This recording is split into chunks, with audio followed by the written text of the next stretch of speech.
Hello and welcome to Maximum Depeche Mode, the first talking book about the band. It was written and researched by Ben Graham, music is by Amanda Thompson, and it's read by Luke Williams. You can check out our full catalogue on our website at www.chromedreams.co.uk.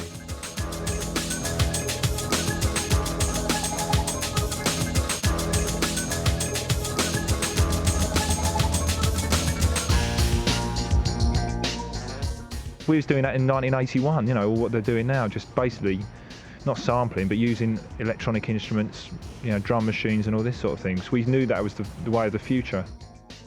To see Depeche Mode on their notorious Devotional tour in 1993 to 94, you would never have recognised the clean-cut lads who emerged from Basildon with the naive teen pop of Dreaming of Me in 1981.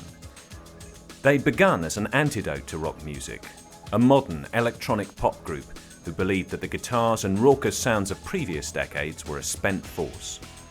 Squeaky clean minimalists with the neat hair and cheerful shirts of off-duty accountants, they wrote nice, pleasant, oddly melancholy tunes for the upwardly mobile generation.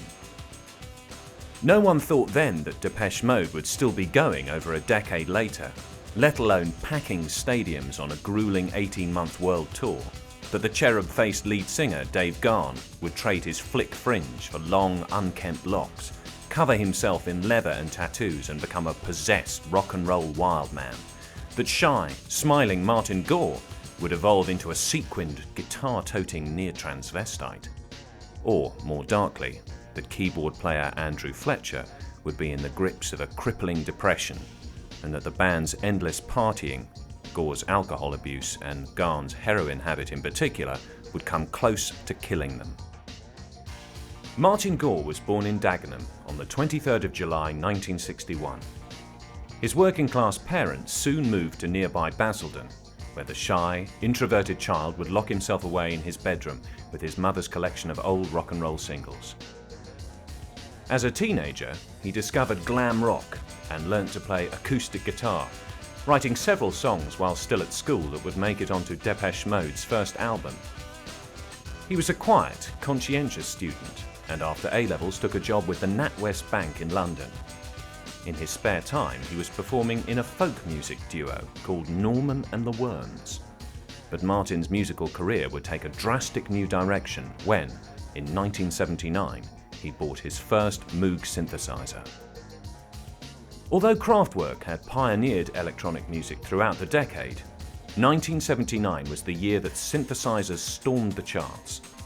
Gary Newman was the first to make an appearance with his breakthrough hit single With Our Friends Electric, and the follow-up Cars, which also went to number one.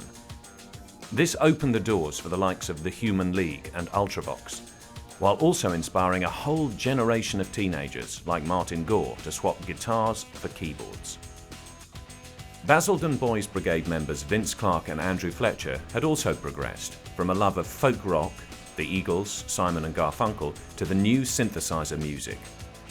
Their first band, No Romance in China, had been formed in 1977, although it bore little relation to the punk sounds of the day. With Clarke on guitar, Fletcher on bass, and a primitive drum machine, they performed Jerry and the Pacemakers and Everly Brothers songs in church halls and youth clubs. Vince Clarke at the time was actually a choir boy, and both were regular churchgoers, shy, studious characters who used music to escape from and overcome their social inhibitions. Clarke had witnessed the show where Gore had introduced the Moog synthesizer to Norman and the Worms set, and the duo convinced Martin to join their new outfit, the catchily named Composition of Sound. Originally featuring bass and guitar, they soon evolved into a completely electronic trio, influenced by Kraftwerk, early Cure, and the new wave of synthesizer groups beginning to crack the charts. At the same time, Gore was playing with another local electronic band called The French Look, and it was at one of their rehearsals that he first met Epping-born 18-year-old Dave Gahan. Gahan had been singing along to David Bowie's Heroes, and Gore and Vince Clarke immediately spotted a potential singer for Composition of Sound. At the time, Clarke was frontman by default, but it wasn't a role he relished. Gahan seemed confident, charismatic, and in tune, and so Clarke offered him the job. Dave Gahan was something of a tearaway. The man he called Dad had died when he was 7, and 3 years later his mum introduced him to another man who she said was his real father. Gahan began getting into trouble and ended up in juvenile court on 3 occasions for vandalism and stealing cars. By the time he was 14, he was a tattooed South End punk, blagging his way into London nightclubs high on speed and booze. He met his girlfriend Joanne at a 1979 Damned gig, and she introduced him to the music of Gary Newman. Soon, Dave was involved with the post-punk movement that centred on Bowie nights at the London club Billy's, the cult with no name that revolved around dandyism, flamboyance, glamour and electronic dance music. Composition of sound supported the French look at Gore and Fletcher's old school St Nicholas Comprehensive in 1980. This was their first show with Dave on vocals, and Gahan brought along 30 or so freaks from Southend, soon to be identified as new romantics, to watch. For the French look, the gig was a disaster, as they broke up rather publicly on stage, but for composition of sound, it was a turning point. Gahan suggested a new name, one he'd seen on the cover of a French fashion magazine: Depeche Mode.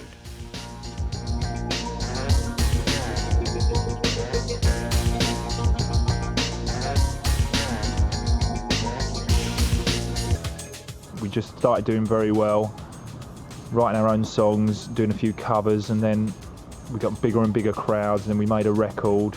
The record went in the charts, and then you think, better make another one, sort of thing. And then we're still working at this time. In fact, it was a bit silly because we was on top of the pops, and we're still working, and so we felt it got to the stage, because we was on an independent label, that we was earning good money, so we gave up our jobs. Then it went on and on and on. Then you get more and more involved, make videos, and then you just realise when you look back, what you have achieved, and you realise you have achieved something creative, and it's, you get a good feeling from it.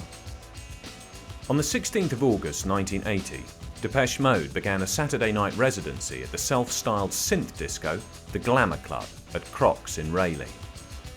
A fashionable hangout for a mixture of rockabillys, punks and fledgling new romantics, the crowd would often include members of Spandau Ballet and Culture Club, who also played their first gig there. Another Clarke's regular was London DJ Steve-O, who was making a name for himself with his extreme electronica sets at Hammersmith's Clarendon Ballroom and his futurist chart in the weekly music paper Sounds. The short-lived futurist scene, which took its name from the revolutionary Italian modern art movement, was a reaction against the empty posturing and overground success of the new romantics, who were perceived as mostly shallow fakers. The futurists were electronic music purists, who preferred heavier, darker sounds to the frilly-shirted likes of Duran Duran. When he came across Depeche Mode at Clarke's, Steve-O was in the process of putting together a compilation album of futurist bands for his new label, Some Bizarre. He immediately approached Depeche Mode, who had so far encountered nothing but rejection from the London record companies, including hip indie label Rough Trade. An early example of the hard, minimal electronica beloved of the futurists was the 1978 single Warm Leatherette by The Normal, aka 27-year-old krautrock fan Daniel Miller, who had set up his own label Mute for the release. Mute went on to put out dark, unsettling music by Fad Gadget, German outfit DAF, and Miller's own electronic Archies, the Silicon Teens, an imaginary adolescent pop group who released an album of classic rock and roll songs played entirely on synthesizers and a drum machine. Miller had been in the Rough Trade offices the day Depeche Mode brought round their demo tape, but he had dismissed them as scruffy new romantics without hearing the tape. Yet, when Miller saw Depeche Mode supporting Fad Gadget at a gig in Canning Town, he was convinced that he'd found the Silicon Teens made flesh. Unlike most of the synth bands around at the time, Depeche Mode were unpretentious, even naive teenagers, approaching their music not from an art school perspective, but from a simple love of pure pop. Rushing backstage, he signed them to Mute Records on the strength of a handshake. The band didn't have a written contract for several years, and so was still free to record Photographic for Steve-O's Some Bizarre album. Steve-O then agreed to let Depeche Mode go with Mute, while he concentrated on another young futurist band, Soft Cell. The Some Bizarre album released in February 1981, received widespread media attention as a futurist showcase set, with Depeche Mode being singled out for special praise. Immediately, major record companies tried to lure the band away from Mute with superlative financial offers, but Vince Clarke was determined that they should stay on the tiny indie and maintain control over their affairs. Their debut single, Dreaming of Me, reached number 57 in the charts, a huge success for a small experimental label like Mute, but the single was pure pop, combining a narcissistic, self-absorbed lyric with a bright, catchy melody and bubblegum backing vocals. Dreaming of Me seemed almost weightless, a tune for singing into the mirror on Friday night, or while idling down the high street on Saturday afternoon. It confirmed Vince Clarke's natural songwriting abilities, while Gahan sang in an unthreatening baritone reminiscent of the Human League's Phil Oakey. Reviews and radio play were all positive and helped Daniel Miller make the music business contacts necessary for the marketing and licensing of the follow-up single, New Life. A fizzing, upbeat slice of frothy electropop, New Life reached number 11 in the summer of 1981, and this finally convinced Depeche Mode to give up their day jobs. Martin Gore and Andy Fletcher were still working in banking and insurance, while Dave Gahan was studying art at Southend Tech. It was when he was mobbed while on work experience window dressing in central London that Gahan realised the band were on their way to becoming pop stars. But Vince Clarke was becoming dissatisfied. The only one who was already committed full-time to the band's career, writing songs, organising dates and mastering the recording studio, he was becoming increasingly isolated from the rest of the group. After their third single, the annoyingly catchy yet brilliant Just Can't Get Enough bounced to number 8 in September 1981, Clarke announced privately that he intended to leave. Depeche Mode were being marketed as a teenage pop fad, and Clarke felt trapped and manipulated. The group and their image were out of his control, the very thing he tried to avoid by remaining on tiny indie Mute.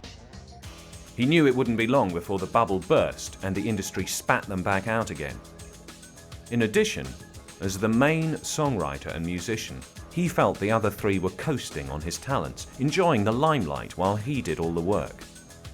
After completing the band's debut album, Speak and Spell, and a final UK tour, Vince Clarke left Depeche Mode at the end of 1981. It looked like their 15 minutes in the spotlight were up, but the remaining trio had no intention of giving in so easily.